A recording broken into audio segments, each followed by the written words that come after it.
Hello साथियों, नमस्कार। एक बार फिर से आप सभी का स्वागत है। अब बढ़ते हैं इसी एक्सरसाइज जो अपने लास्ट लेक्चर में चल रही थी, एक्सरसाइज 4A पार्ट जो है उसका गॉस डाइवर्जेंस से थ्योरम से रिलेटेड एक क्वेश्चन लेते हैं। बहुत ही इंपॉर्टेंट क्वेश्चन है, वेरीफाई गॉस डाइवर्जेंस थ्योरम। देखिए, गॉस डाइवर्जेंस थ्योरम हम वेरीफाई जो है क्यूब के लिए, घन के लिए कर चुके हैं। इसी प्रकार आप सिलेंडर के लिए कर सकते हैं। जैसे सिलेंडर के लिए आपने वॉल्यूम इंटीग्रल अपन निकाल चुके हैं। सरफेस इंटीग्रल से आप कैसे ज्ञात कर सकते हैं, एक सरफेस ऊपर होता है, एक नीचे होता है, कर्व्ड होता है, तीनों का सम लेते हैं, वो सरफेस इंटीग्रल हो जाता है सब। उससे भी वेरीफाई कर सकते हैं। कोण के लिए अभी हमने देखा था, कोण का जो लास्ट एक लेक्चर देखा था, कोण का सरफेस इंटीग्रल हमने निकाला था। आप उसका वॉल्यूम इंटीग्रल भी निकाल के उसको सोल्व कर सकते हैं। और अब जो अपना क्वेश्चन है वो किससे रिलेटेड है, verify Gauss divergence theorem F equal to xi I xy I z square j plus 2yz k where F is defined on the tetrahedron bounded by x equal to y equal to z equal to 0 and x plus y plus z equal to 1।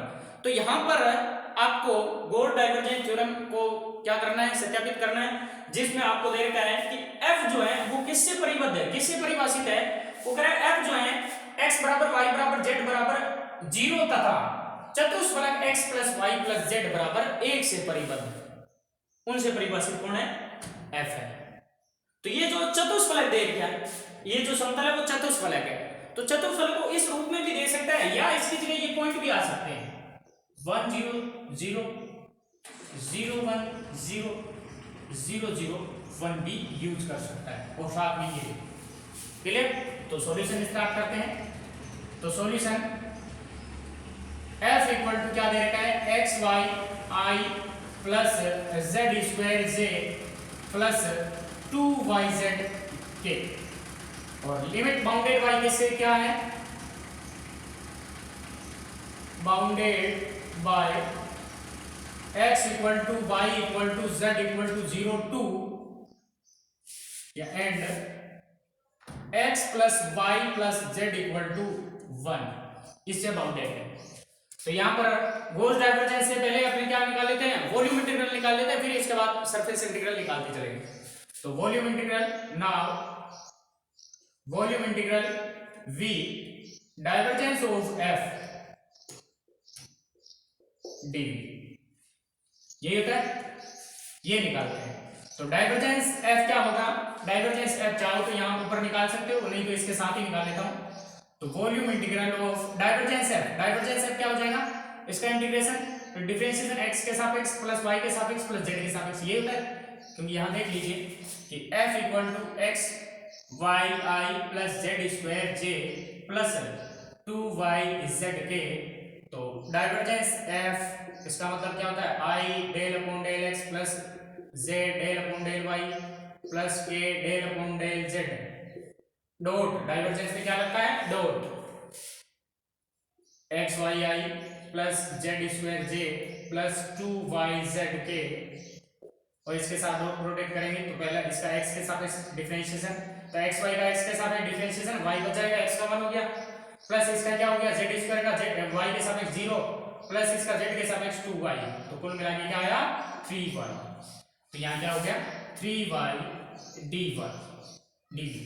अब limit कहां से कहां होगी वो देखते हैं। तो limit यहां ट्रिपल इंटीग्रेशन चलेगा, 3y dy dv की जगह dx dy dz। लिमिट यहां x equal to y equal to z equal to, देखिए x इक्वल टू 0 से यहां तक जाएगा, y इक्वल टू 0 से उसमें जाएगा, z इक्वल टू 0 से उसमें जाएगा। तो सबसे पहले x 0 से कितना जाएगा, y 0 से कितना जाएगा, z 0 से कितना जाएगा, ये देखते हैं। अब जो अपने को दे रखा है कि टेट्राहेड्रन जो भी है, अगर इसका फिगर बनाएं, ये yx, ये zx, ये x एक्सिस, तो फिगर इस तरह से कुछ बनेगा इसका। ये जो पॉइंट होगा x एक्स पे ओरिजिन हो गया, ये होगा 0 1 0 0 0 1 0, और ये हो गया 0 0 1, क्योंकि इसके अकॉर्डिंग होना है यही बनेगा। अब कोई भी एक पृष्ठ पे ले लेता हूं, जैसे xy पृष्ठ पे ले लिया, ये लिया xy पृष्ठ पे, तो xy पृष्ठ पे जो भी है टेट्राहेड्रन, इस तरह से कुछ फिगर बन रहा है। तो एक्स वाई प्लेन पे यहाँ एक्स बराबर 0 से एक्स बराबर कितने तक जा रहा है 1 तक, और वाई की लिमिट लेने के लिए अपने को क्या करना पड़ेगा, स्ट्रिप खींचनी पड़ेगी। और ये लाइन किसकी होगी, देखिए एक्स वाई प्लेन में क्या होगा, ये एक्स वाई प्लेन है, तो एक्स वाई प्लेन में जेड 0 होता है, यानी ये लाइन होगी x plus y plus z बराबर 1 की है, तो जेड 0 हो गया तो बराबर 1 की। तो यहाँ से y 0 से शुरू हुआ, y बराबर कहां तक जाएगा 1 माइनस एक्स, तो लिमिट होगी 0 to 1 और y की 0 to 1 माइनस एक्स। और जब हम 3D फिगर की बात करेंगे, z की लिमिट लेंगे, तो इस लिमिट में देखिए इस xy प्लेन से ऊपर आपको z कहां तक जा सकता है, तो ऊपर z कहां तक जा सकता है, xy प्लेन में z 0 होता है, 0 से लेकर यहां तक ये स्ट्रिप ली मान लो, तो z की वैल्यू यहां क्या आएगी, क्योंकि ये पूरा जो टेट्राहेड्रन है ऊपर x plus y plus z equal to 1, तो z इक्वल टू क्या हुआ 1 माइनस एक्स माइनस वाई। तो यहाँ से लिमिट क्या होगी 1 माइनस एक्स माइनस वाई, ये लिमिट ध्यान रखनी। और मैंने पहले भी बता दिया था कि जो भी आपको दे रखा है उसमें x की जगह 0 y पहले x की निकाल लो, y z 0 रख दो, फिर y के निकालेंगे तो z 0 रख लो, z के निकालेंगे तो z का सीधा मान निकाल लो, और शुरू कहाँ से हो रहा है यहाँ दे ही रखा। अब इसकी वैल्यू फाइंड आउट करते हैं।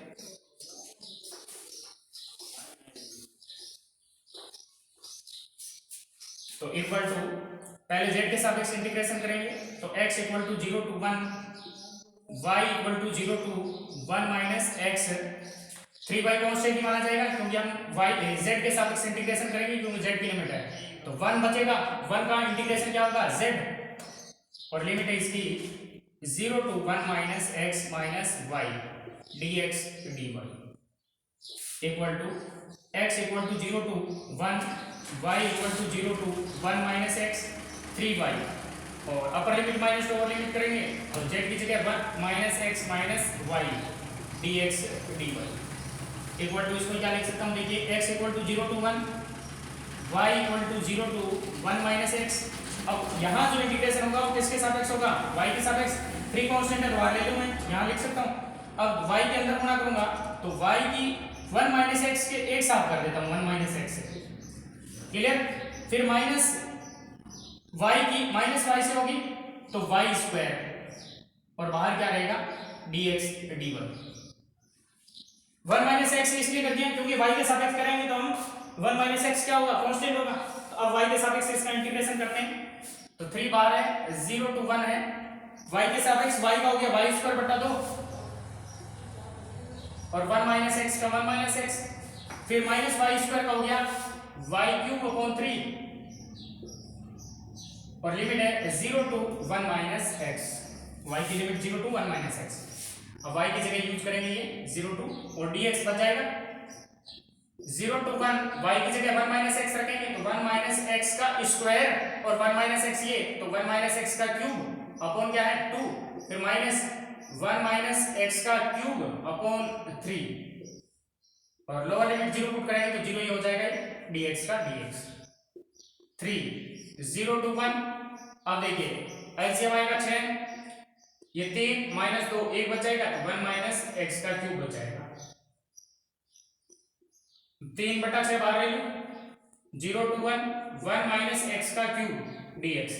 अब 1 माइनस एक्स लीनियर है तो लीनियर का इंटीग्रेशन कर सकते हैं, अगर लीनियर नहीं होता तो उसका क्यूब करना पड़ता, तो लीनियर का सीधा कर देते हैं, तो 1/2 1 माइनस एक्स का हो गया 1 माइनस एक्स की पावर 4 अपॉन 4, और माइनस एक्स है ये तो एक्स का गुणा -1 है तो -1 का भाग लग गया -4, लिमिट है 0 to 1, तो 1/(-1/8) हो जाएगा, अपर लिमिट माइनस लोअर लिमिट, तो 1 माइनस 1 0 की पावर 4 माइनस 1 की पावर 4, तो यानी कि -1/8 इंटू -1, तो कुल मिला के क्या आया 1/8।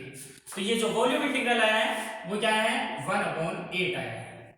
अब ये ध्यान रखना है, वॉल्यूम इंटीग्रल निकाल लिया, अब हम वेरीफाई करने के लिए इसका सरफेस इंटीग्रल भी निकालना पड़ेगा। अगर ये कहता है इवोल्यूएट मान ज्ञात कीजिए इसका, तो मान ज्ञात करते तो मान ये ज्ञात हो चुका है 1/8 आएगा, क्लियर। लेकिन इसमें क्या वेरीफाई गॉस डाइवर्जेंस थ्योरम, तो इसको वेरीफाई करना पड़ेगा, या ये कहता कि गॉस डाइवर्जेंस थ्योरम का उपयोग करते हुए मान ज्ञात कीजिए, तो भी उत्तर हो गया ये। लेकिन आपको कह रहे वेरीफाई दैट, वेरीफाई करना है, तो वेरीफाई करने के लिए आपको पूरा आगे प्रोसेस करना पड़ेगा। वॉल्यूम इंटीग्रल निकला है, इसलिए आपको सरफेस इंटीग्रल निकालना है। और सरफेस कितने सरफेस होते हैं इस हिसाब से इंटीग्रल निकलता है। एक एक चीज को बारीकी से हम समझेंगे इसमें। तो बढ़ते हैं आगे, समझते हैं उस चीज को।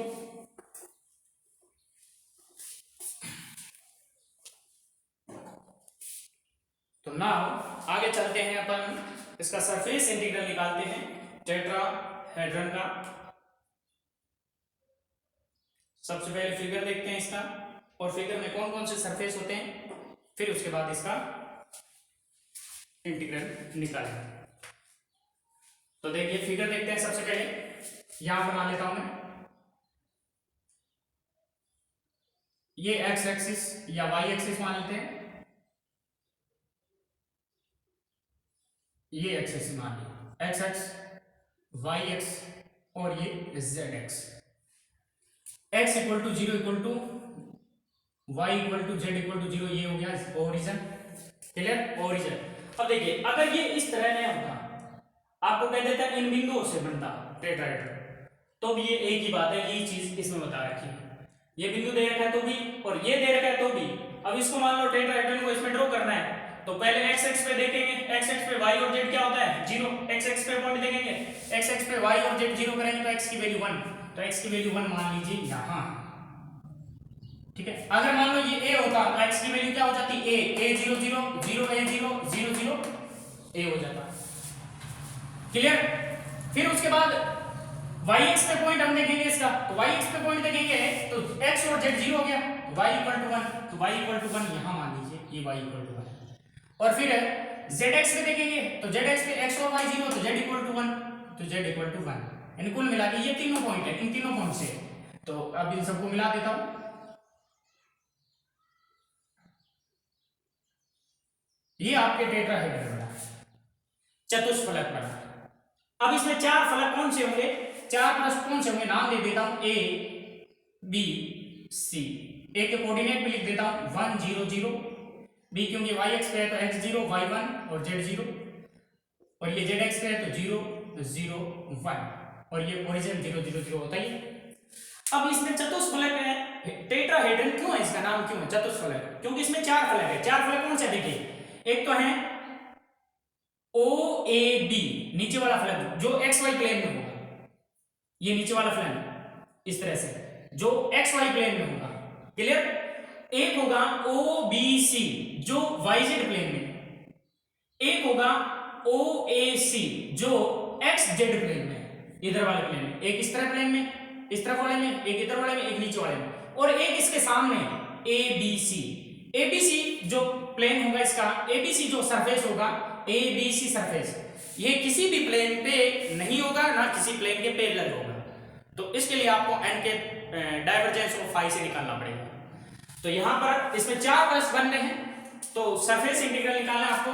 तो surface integral s F dot N के डी एस इक्वल टू चार पृष्ठ कौन कौन से हैं, एक S1 नाम दे दो, नहीं तो इसके हिसाब से चल लो तो along to AOB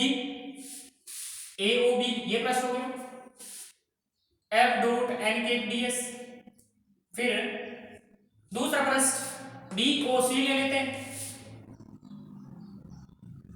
F dot N के डी एस, प्लस तीसरा प्रश्न ले लेते हैं AOC F डॉट एन के डी एस, और चौथा प्रश्न क्या है ABC जो किसी भी प्लेन में नहीं है और ना ही किसी प्लेन के पैरेलल है। बाकी ये तीनों प्रश्न हैं किसी न किसी प्लेन में एग्जिट हो रहे हैं। जैसे AOB की बात करें तो ये XY प्लेन में होगा नीचे वाले में, AOC की बात करें तो ये XZ प्लेन में होगा, BOC की बात करें तो ये YZ प्लेन में होगा। जबकि ये ABC या ACB किसी भी प्लेन पर एग्जिट नहीं है, लाई नहीं करेगा। तो प्लेन के साथ कोई ना कोई एंगल बनाएगा, तो वहां पर उसका फाई जो निकलेगा उससे अपन एन कैप निकालेंगे। इसका इक्वेशन नाम दे दिया फर्स्ट। अब अलग अलग निकालते हैं। Surface integral along to surface integral along to surface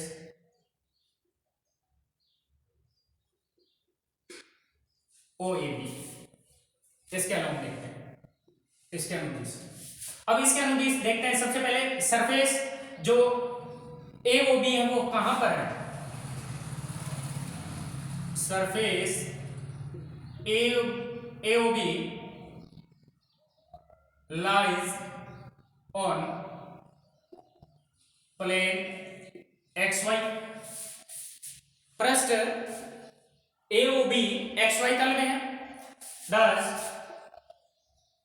अतः XY तल में Z इक्वल टू क्या होगा? 0। XY तल में Z क्या होगा? 0। Z 0 है और क्या होगा? n कैप देखेंगे। n कैप इक्वल टू क्या होगा? XY प्लेन के परपेंडिकुलर इकाई सदिश। XY प्लेन के परपेंडिकुलर कौन सा एक्सिस होता है? Z axis. तो Z एक्सिस का इकाई सदिश k कैप या माइनस k कैप। तो यहाँ क्या होगा? देखिए ये नीचे है तो ऊपर जाऊंगा तो इस टेट्राहेड्रन के अंदर जा रहा हूं तो मेरे को नीचे जाना पड़ेगा बाहर जाने के लिए। तो n के बाहर की ओर होता है तो minus k cap. ds equal to क्या होगा?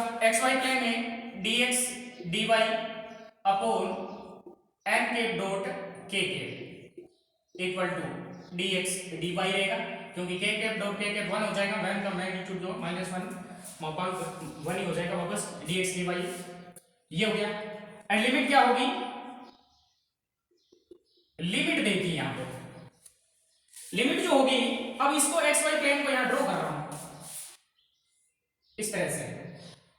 ये ओरिजिन, ये एक्सिस, ये y एक्सिस, इस प्रकार से। ये XY प्लेन का मैंने ए लाइन खींच दी। ये नीचे वाली लाइन AB। ये जो लाइन होगी AB, इसकी इक्वेशन क्या होगी? देखिए AB में z इक्वल टू 0 है तो AB की इक्वेशन क्या हो जाएगी? AB जो इक्वेशन होगी z इक्वल टू 0 यहां से बन जाएगी। z 0 है तो x plus y equal to 1। ये इक्वेशन जो होगी x plus y equal to 1 की है क्योंकि z 0 है। तो यहां देखिए यहां 0 0 से 1 0 0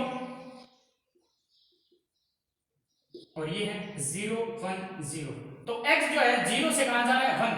तो x की वैल्यू है 0 to 1 and y equal to क्या होगा? y इक्वल टू y के लिए स्ट्रिप बनानी पड़ेगी, पट्टी बनानी पड़ेगी। ये पट्टी, अब पट्टी में y x पे y 0 होता है। 0 से शुरू होकर यहां तक जाएगा और यहां पर ये कोई भी बिंदु होगा जिसके कोऑर्डिनेट क्या होंगे? x, y। तो y की वैल्यू यहां से इसके हिसाब से निकलेगी x प्लस y बराबर 1। तो y बराबर 1 माइनस x। तो 1 माइनस 0 टू 1 माइनस x ये होगा। Clear? Now surface integral along two plus o AOB f vector dot n के ds। बिल्कुल आसानी से बहुत इजी तरीके से समझाऊंगा आपको। विशेष तौर पे थोड़ा ध्यान देना है इस पे। Along to AOB f dot n k क्या हो जाएगा? f वेक्टर जो अपना ये बड़ा xyi plus z2j plus 2yzk dot n cap क्या है? Minus k cap. अब इसको हटा रहा हूं आगे से। थोड़ा टाइम जरूर लग रहा है लेकिन आपको एक एक चीज बिल्कुल इजीली समझाऊंगा। थोड़ा ध्यान से देखना है बस इसको। ds की जगह dx dy। लिमिट बाद में देखते रहेंगे क्या होगी क्योंकि कई बार क्या होता है अंदर का 0 हो जाता है पूरा ही। k कैप के साथ डॉट प्रोडक्ट करेंगे तो -2yz dx dy ये आएगा। और सिंस चूंकि हमें पता है कि xy प्लेन में z इक्वल टू 0 है, in xy plane z equal to 0 तो ये क्या हो गया? 0 dx dy। तो कुल मिला के ये क्या हो गया? 0। अब इसको इक्वेशन फर्स्ट सेकंड देख सकते हो। इधर लेफ्ट साइड में ये चलता रहेगा तो इसकी वैल्यू क्या आई है? 0। इसी प्रकार आप आगे बढ़ेंगे और सेकंड पार्ट जो इसका सरफेस है वो लेके चलेंगे। तो सेकंड सरफेस कौन सा होगा? सेकंड सरफेस है BOC। BOC को लॉन्ग लेंगे तो यहां चेंज होता जाएगा सरफेस BOC। अब BOC कहां पर है ये देखिए। अपना जो BOC है BOC YZ प्लेन में। तो surface BOC lies on plane y z, y z plane में, तो वाई जेड प्लेन में कौन जीरो होगा, x equal to zero, x zero है तो एन कैप क्या हो जाएगा वो देखिए, वाई जेड प्लेन, ये वाई जेड प्लेन है, अब इसके अंदर इधर तो आएगा नहीं, आई घटक नहीं आएगा, तो क्या होगा माइनस आई, क्या होगा माइनस आई। माफ कीजिए बीच में कुछ आवाज आ रही थी इसलिए मेरे को स्टॉप करना पड़ा।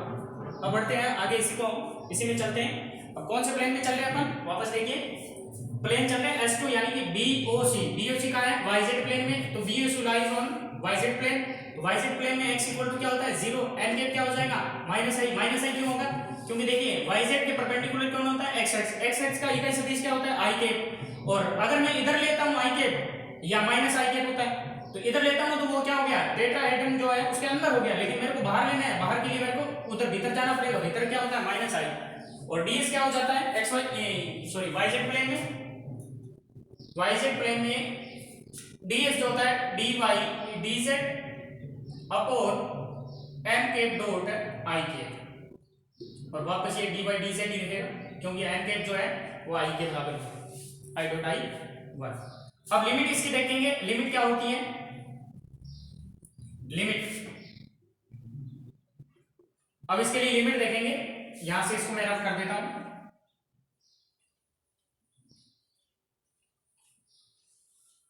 क्लियर। अब देखिए इसके लिए लिमिट, अब लिमिट YZ प्लेन है, YZ को ऐसे ही लिख रखा है, ये y, ये Z प्लेन, YZ में ये लाइन आ रही है, ये B 0 0 0 1 0, ये A 0 0 सॉरी C है, ये, अब इस लाइन की इक्वेशन क्या होगी, क्योंकि ये क्या है डेटा में x इक्वल टू क्या हो रहा है जीरो हो रहा है, तो ये होगी y plus z equal to 1, और वैसे भी देख सकते हैं इसे घटा के भी देख सकते हैं, तो y plus z equal to zero होगी लाइन, तो यहां देखिए y कहां से शुरू हो रहा है, ये 0 0 0 है, ये y का मान है, y 0 से 1 शुरू हो रहा है, y तो हो गया 0 से 1, एंड z के लिए इसकी पट्टी खींचनी पड़ेगी, पट्टी यहाँ z, क्योंकि y एक्स पे 0 होता है, 0 से लेकर z कितना हो जाएगा, यहाँ से देखिए 1 माइनस y, क्लियर।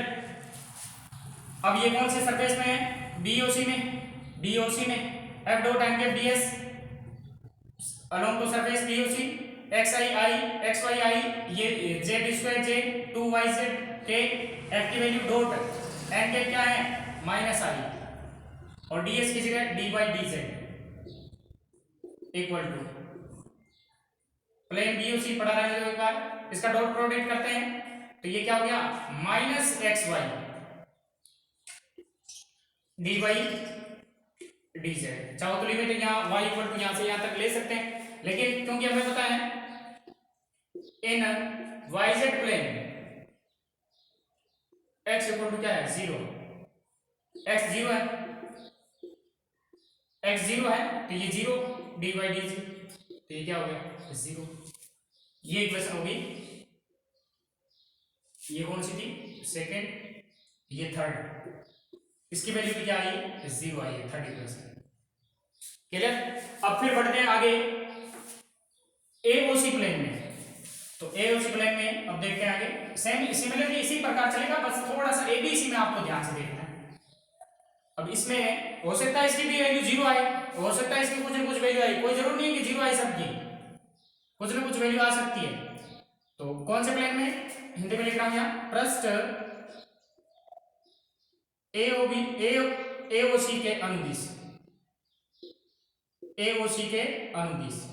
अब सबसे पहले पृष्ठ AOC है कहां पर, AOC जो है AOC XZ प्लेन में, क्योंकि पृष्ठ AOC XZ समतल में है, देयरफॉर इसलिए XZ समतल में y equal to 0 and n cap equal to क्या हो जाएगा, देखिए n कैप XZ समतल के लंबवत क्यों होता है, y एक्सिस में या j कैप होगा या माइनस j कैप होगा, या प्लस का या माइनस का। अब देखिए ये इधर है तो इधर जाऊंगा i cap j cap plus का हो गया, अब इधर बाहर की ओर जाना पड़ेगा तो माइनस ही लेना पड़ेगा अपने को, क्लियर। ds क्या होगा, ds xz प्लेन में dx dz या dz dx भी लिख सकते हो। n cap dot j cap वापस ये -1 का मापांक जो 1 ही होगा, ये वापस dx dz ही होगा। लिमिट देखते हैं, लिमिट कहां से कहां होगी। अब xz प्लेन को मैं यहां ड्रॉ कर रहा हूं, ये x ये z है, ये ओरिजिन xz प्लेन में पॉइंट a है और zx प्लेन में पॉइंट c है, दोनों को मिलाया ये ac। अब ac की इक्वेशन क्या होगी वो देखो, ac की जैसे ये तो है 1 0 0 और ये है 0 0 c जो है 0 0 1। अब क्योंकि इसमें देखते हैं तो ये जो प्लेन है इसमें xz प्लेन में y 0 है और इस टेट्राहेड्रन की इक्वेशन थी x + y + z = 0, तो y की जगह 0 करेंगे तो x + z = 1, तो ये इक्वेशन होगी x + z = 1 की। क्लियर, तो x + z = 1 हो गया, तो x + z = 1 हो गया। 0 0 से x कहां से कहां जा रहा है, x 0 से 1 जा रहा है, तो limit x = 0 to 1 and z और देखना इसमें z = 0 to 1 - x, 0 to 1 - x ही होगा, ये स्टेप कैंसिल पड़ेगी, z = 0 से शुरू होके यहाँ z = क्या है 1 - x, ये हो गया। अतः surface integral along to AOC f vector dot n के ds equal to surface integral along to AOC f vector की वैल्यू ये पड़ी x y I plus z² j plus 2yz k। Clear, फिर उसके बाद डॉट n के यहाँ क्या है -j और ds की जगह dx dz along to AOC। अब j के साथ डॉट प्रोडक्ट करेंगे तो ये देखिए -z² बन जाएगा और dx dz। अब क्योंकि यहाँ z² बच रहा है, x y z प्लेन में x z प्लेन में y 0 होता है, y तो है ही नहीं यहाँ, y 0 होता y होता तो 0 हो जाता ये, लेकिन y नहीं z है। अब इसका इंटीग्रेशन कुछ ना कुछ होगा, 0 नहीं होगा, ये ध्यान रखना है। तो यहाँ से अब लिमिट यूज करनी पड़ेगी, x = 0 to 1 z = 0 to 1 - x है लिमिट, ये देखिए ऊपर बता दी मैंने, इससे हिस्ट्री बना के -z² तो माइनस बाहर ले लेता हूं, z² dz dx dz। ये अब इसका किसके सापेक्ष करेंगे, z के सापेक्ष करेंगे इंटीग्रेशन, तो बराबर माइनस बाहर पड़ा रहेगा, x = 0 to 1 z के सापेक्ष z² का z³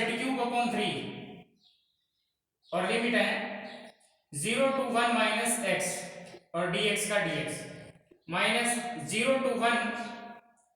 अब अपर लिमिट माइनस लोअर लिमिट करेंगे तो 1 - x³ का x³ dx। अब इसका इंटीग्रेशन करेंगे तो माइनस पढ़ा रहे हैं, तो लीनियर फंक्शन है, लीनियर फंक्शन की पावर n है तो पावर n+1/n+1 होता है, तो 1 - x⁴ अपॉन -4 होगा और बाहर क्या है 3, तो बाहर 1/3 बाहर ले लेता हूं माइनस में, और इसकी लिमिट क्या है 0 to 1, यही है।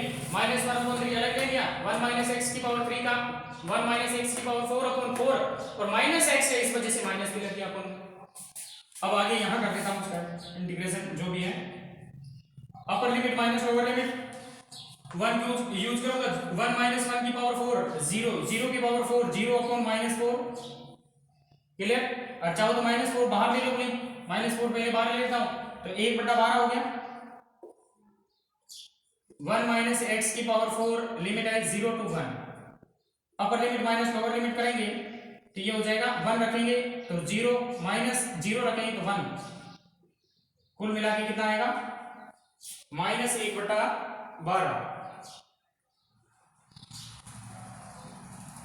-1/12 ये वैल्यू आ रही है इसकी।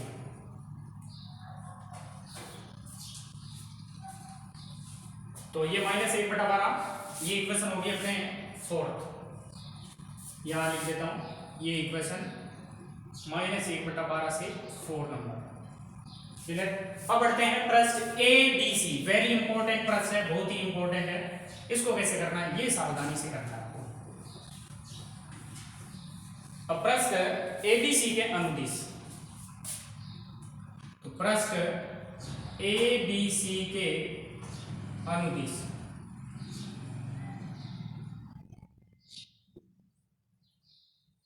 अब प्रश्न एबीसी किसी भी, यहां लिख सकता हूं प्रश्न एबीसी किसी भी समतल में ना तो स्थित है और ना ही समांतर है। समांतर है, किसी के समांतर नहीं है और ना ही किसी के समतल में स्थित है। तो प्रश्न क्या है अपना, लेते हैं। प्रश्न वही था x plus y plus z equal to 1, तो फाई लगाना पड़ेगा। फाई इक्वल टू क्या हो गया, x plus y plus z minus 1 equal to 0। Grad phi निकालते हैं, तो ग्रेड फाई क्या होगा, ग्रेड फाई आई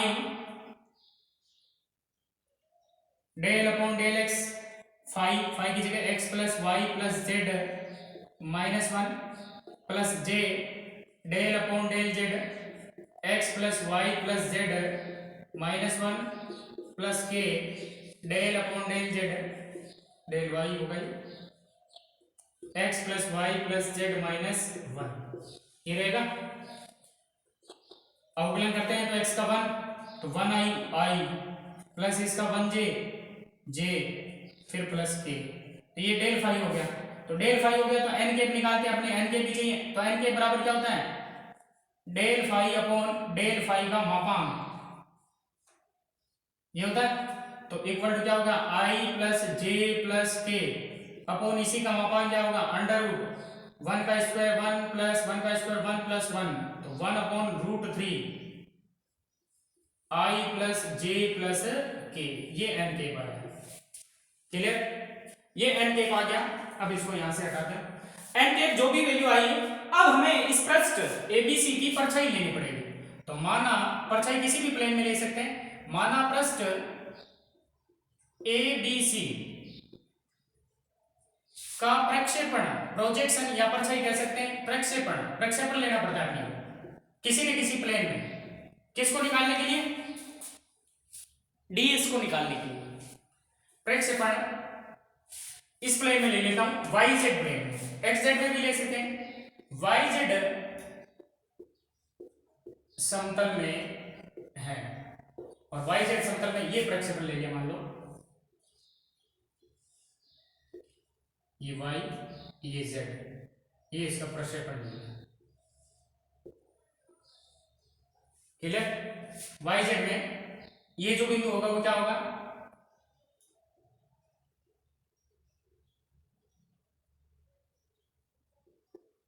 और ये बिंदु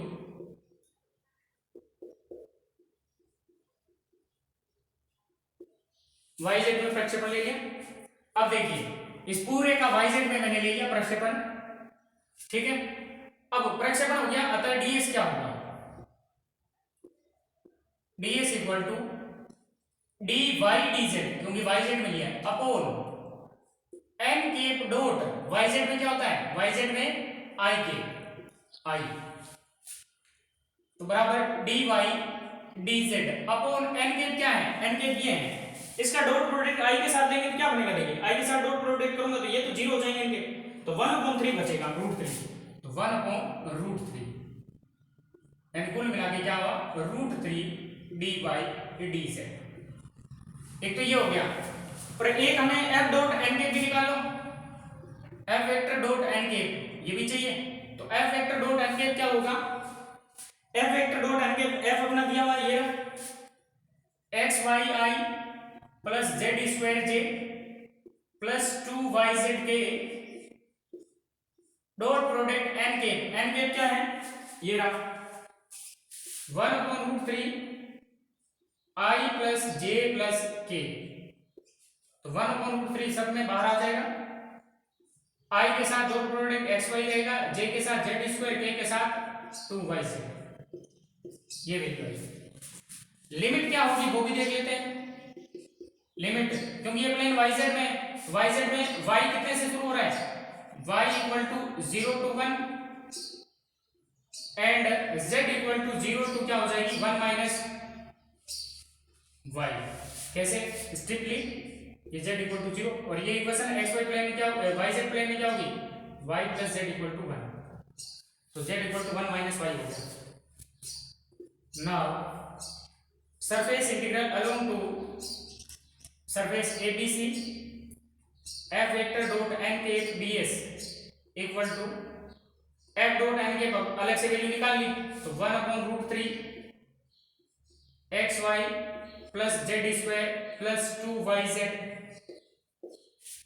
क्लियर। फिर उसके बाद ds की वैल्यू है ये √3 dy dz, और क्योंकि dy dz कर दिया मैंने तो डबल इंटीग्रेशन लगा देता हूं अलोंग टू सरफेस ABC। तो फिर इसके बाद आगे यहां कर देता हूं उसको। लास्ट पार्ट है इसका, ज्यादा लंबा नहीं है। इक्वल टू क्या हो जाएगा इंटीग्रेशन y के अलोंग और z के अलोंग इंटीग्रेशन y जो अपना 0 to 1 चेंज हो रहा है और z हो रहा है 0 to 1 माइनस y चेंज हो रहा है। √3 से √3 कैंसिल हो जाएगा, पीछे बचेगा xy plus z square plus 2yz dy dz। अब जहां पर इंटीग्रेशन अपने को करना है वहां देखिए अपन, जहां हमें इंटीग्रेशन करना है वहां पे नजर डालते हैं तो यहाँ इंटीग्रेशन y और z के सापेक्ष करना है, तो यहाँ y और z के अलावा जो भी वेरिएबल है उसको हटाना पड़ेगा, तो यहाँ x को हटाना पड़ेगा और x हटाने के लिए किसका यूज लेंगे, हम प्लेन का यूज लेंगे।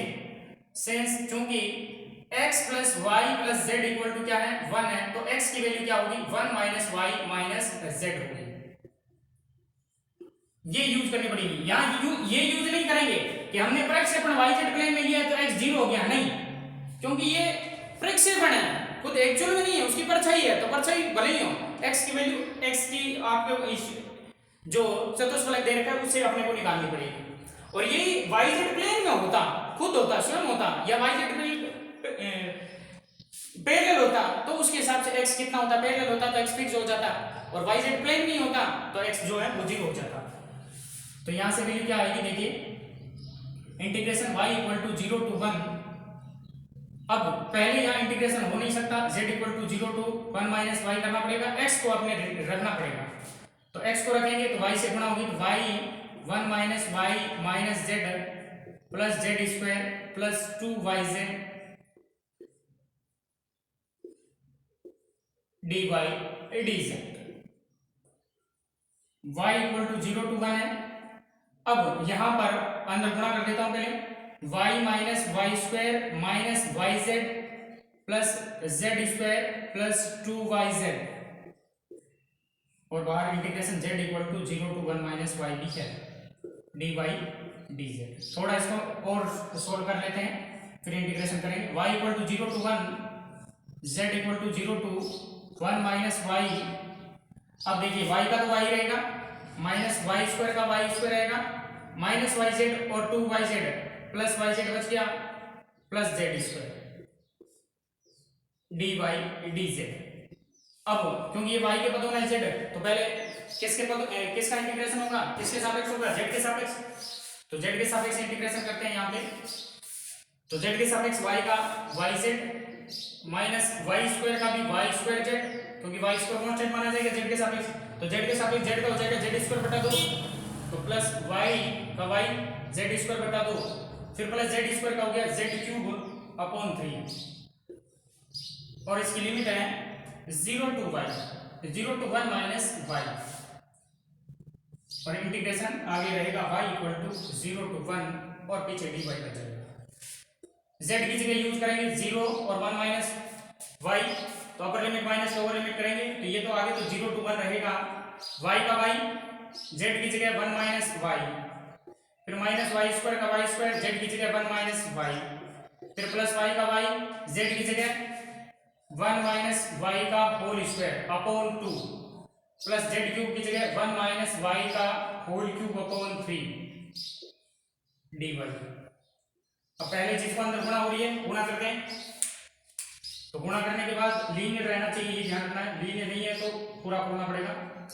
y से गुणा हुई y माइनस वाई स्क्वायर, फिर माइनस वाई स्क्वायर, फिर minus minus plus y cube, फिर प्लस यहाँ से y बटा 2 पड़ा रहने दो, ये हो गया। और इसको खोलना पड़ेगा क्योंकि y से गुणा करेंगे तो u इंटू v मेथड लगाएंगे नहीं, तो 1 plus y square minus 2y plus 1 minus y का क्यूब, ये पड़ा रहने दो, कोई दिक्कत नहीं है क्योंकि इसको किसी से गुणा नहीं करनी है, वो लीनियर है तो इंटीग्रेशन इजीली हो सकता है इसका। डी बाई रहेगा बाहर। क्लियर? थोड़ा लंबा जरूर है लेकिन दिक्कत नहीं आने वाली, एक एक स्टेप अपन अच्छे से कर रहे हैं तो कहीं दिक्कत नहीं होनी चाहिए। अभी तक कोई भी दिक्कत है तो इस वीडियो को दोबारा देखिए जब भी दिक्कत है। फिर आगे बढ़ते हैं, थोड़े क्वेश्चन लंबे जरूर हैं। 0 to 1 थोड़ा सोल्व कर लेते हैं इसको। y माइनस 2y स्क्वायर हो जाएगा, y माइनस 2y स्क्वायर, फिर प्लस y क्यूब प्लस 1/2 बाहर बड़ा रहने देता हूं मैं और y के अंदर गुणा कर देता हूं। y plus y cube minus 2y square plus 1/3 अलग कर देता हूं उसका, 1 माइनस y का होल क्यूब dy। अब इसका इंटीग्रेशन कर सकते हैं इजी। इंटीग्रेशन करते हैं y के रेस्पेक्ट में, y का हो गया y स्क्वायर अपॉन 2 माइनस 2 का 2 y cube upon 3 y square का प्लस y क्यूब का y की पावर 4 अपॉन 4 प्लस 1/2 का 1/2 y का हो गया y square upon 2 y cube का हो गया y की power 4 upon 4 minus 2y square का हो गया y क्यूब अपॉन 3। क्लियर? फिर प्लस 1/3 का 1/3 और ये लीनियर इस वजह से 1 माइनस वाई की पावर 4 अपॉन 4, लेकिन माइनस वाई की जगह से माइनस 4 हो गया और लिमिट रहेगी इसकी 0 to 1। अब लिमिट यूज करते हैं, अपर लिमिट तो 1 रखेंगे तो 1/2 माइनस ये 2/3 रहेगा, ये 1/4 रहेगा प्लस 1/2 का 1/2 1/2 plus 1/4 minus 2/3 minus plus minus 1/12 और ये हो गया 1 माइनस 1 की पावर 4 माइनस लोअर लिमिट करूंगा 0 y की जगह तो ये 0 हो जाएगा, ये 0 0 0 0 0 ये सारे 0 चलते रहेंगे लेकिन ये वाला 0 नहीं होगा। तो ये देखिए लोअर लिमिट करूंगा तो माइनस माइनस प्लस हो जाएगा 1/12 1 माइनस 0 की पावर 4। यहाँ थोड़ा ध्यान से रखना, बाकी सब 0 कर देगा लेकिन वो 0 नहीं होगा। तो ये हो गया 1/2 माइनस 2/3 प्लस 1/4 प्लस अंदर मल्टीप्लाई कर दो 1/4 प्लस 1/8 माइनस 1/3 हो जाएगा, 2 से 2 कैंसिल हो गए, ये 0 हो गया माइनस का 1 माइनस 1 0 हो गया और ये 1/12 हो गया। देखिए अब यहाँ पे देखिए 1/4 हाफ और 1, ये देखिए 1 हो रहा है और माइनस 2/3 माइनस 1/3 माइनस 2/3 माइनस 1/3 ये क्या हो गया -1। देखिए ये -1 दोनों जोड़े तो और ये तीनों जोड़े तो +1, ये तीनों कट गए सारे तो पीछे क्या बचा 1/8 प्लस 1/12 इक्वल टू एलसीएम ले लेते हैं 24 आएगा, 3 + 2 5/24, ये 5/24। इसको इक्वेशन दे देता हूं 5, इसकी वैल्यू कितनी आई 5/24, ये इक्वेशन 5। अब तीनों निकल गए, अब तीनों को क्या करना है जोड़ना है। तो यहाँ आगे बढ़ते हैं, आप लास्ट में एम जोड़ा लीजिए अपना। तो समीकरण 2 3 4 5 के मान, समीकरण 2 3 4 व 5 के मान 1 में रखने पर क्लियर। तो surface integral along to surface S F dot N cap D S equal to, इसकी वैल्यू 0 प्लस ये भी 0 और ये -1/12 है और ये 5/24। तो एलसीएम लेंगे 24 आएगा, -2 + 5 तो 3/24, 3/24 का मतलब क्या हुआ 1/8। तो surface integral along to surface S F dot N के डी एस इक्वल टू क्या आया 1/8 और वॉल्यूम इंटीग्रल अपना आया था एफ डॉट एन के volume integral of divergence F DV equal to क्या आया था 1/8 ही आया था। दोनों ये सेम आगे बराबर आगे अतः surface integral F dot N के D S equal to volume integral of divergence F dv equal to 1/8 अतः